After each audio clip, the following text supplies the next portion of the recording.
नमस्कार मित्रांनो, आज आपण श्रवण करणार आहोत सोमवती अमावस्येची कथा।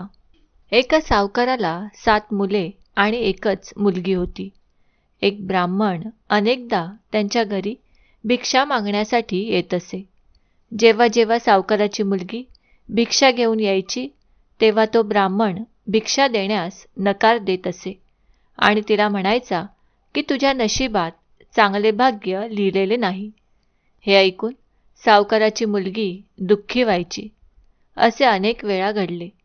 मग एके दिवशी सावकाराच्या मुलीने तिच्या आईला सगळा प्रकार सांगितला। एक ब्राह्मण कसा भिक्षा मागायला येतो आणि तिच्याकडून भिक्षा घेण्यास नकार देतो। सावकाराच्या बायकोने तिच्या मुलीला सांगितले की पुढच्या वेळी भिकारी येईल तेव्हा मला सांग। एके दिवशी भिकारी दारात आला तेव्हा सावकाराची बायको दाराच्या मागे लपून सर्व काही ऐकत होती। नेहमीप्रमाणेच घडले। भिकाऱ्याने भिक्षा घेण्यास नकार दिला आणि सांगितले की तुझ्या नशिबात विधवा होण्याचे लिहिले आहे, सौभाग्य प्राप्ती नाही। हे ऐकून सावकाराची बायको दारातून बाहेर आली आणि भिकाऱ्याला म्हणू लागली की आम्ही भिक्षा देतो, वरून तू आम्हाला एक अशुभ गोष्ट सांगत आहेस। ब्राह्मण म्हणाला की मी जे बोलतो ते खरे आहे। तुझ्या मुलीच्या नशिबात सौभाग्य प्राप्ती लिहिलेली नाही। जेव्हा तुमची मुलगी लग्नाच्या वेळी सप्तपदी घेत असेल त्याच वेळी एक साप येईल आणि तिच्या पतीला चावेल आणि ती विधवा होईल। ब्राह्मणाचे बोलणे ऐकून सावकाराची बायको दुःखी झाली, पण नंतर ती ब्राह्मणाला म्हणाली की ती विधवा होणार हे तुला माहीत असेल तर तिचे सौभाग्याचे रक्षण कसे होईल हेही सांगा। सावकाराच्या बायकोने हे विचारल्यावर ब्राह्मण म्हणाला की इथून खूप दूर एक गाव आहे, तिथे सोना धोबी राहते। ती प्रत्येक सोमवती अमावस्येला उपवास करते, त्यामुळे तिचे सौभाग्य दृढ आहे। तिने येऊन तिचे सौभाग्य तुमच्या मुलीला दिले तर ती विधवा नाही होणार। ब्राह्मणाचे म्हणणे ऐकून सावकाराच्या पत्नीने ब्राह्मणाचे आभार मानले आणि ती सोनाधोबिणीच्या शोधात निघाली।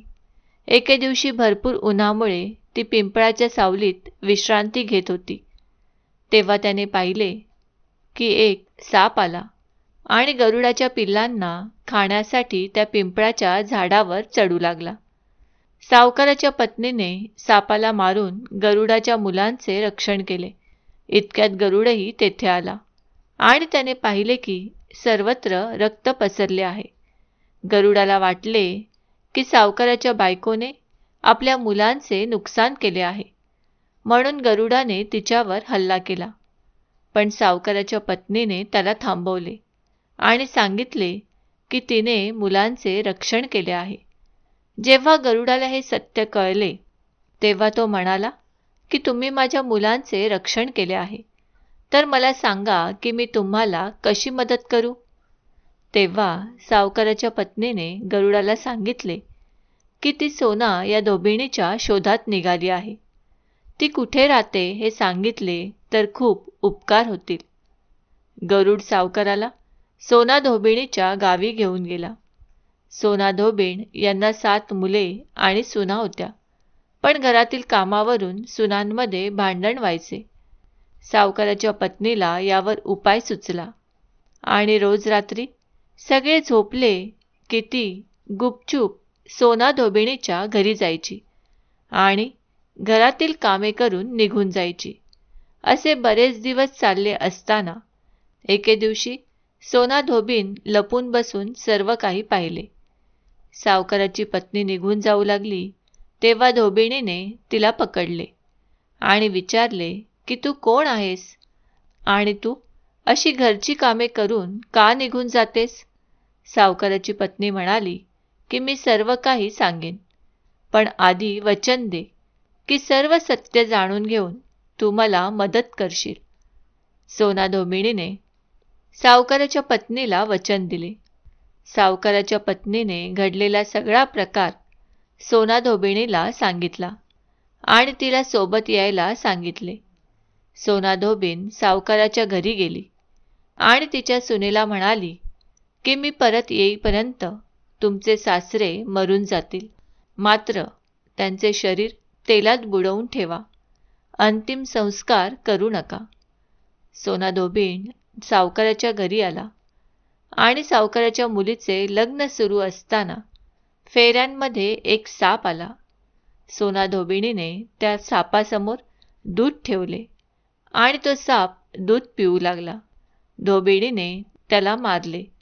यानंतर सोनाधोबीण म्हणाली, मी आजवर जे काही सोमवती अमावस्या व्रत केले त्याचे पुण्यफळ मी सावकाराच्या मुलीला देते. यानंतर सावकाराच्या मुलीचे सौभाग्य कायम टिकून राहिले. यानंतर सोनाधोबीण आपल्या गावी परत जाऊ लागली. वाटेत जाताना मग एके दिवशी सोमवती अमावस्या आली. धोबीण यांनी या दिवशी उपवास केला आणि पिंपळाची पूजा केली, कथा वाचली. दरम्यान सोनाधोबीण यांच्या पतीचा मृत्यू झाला होता. घरी आल्यावर तिने सोमवती अमावस्येचे पुण्य पतीला दिले. यामुळे तिचा मृत पती पुन्हा जिवंत झाला.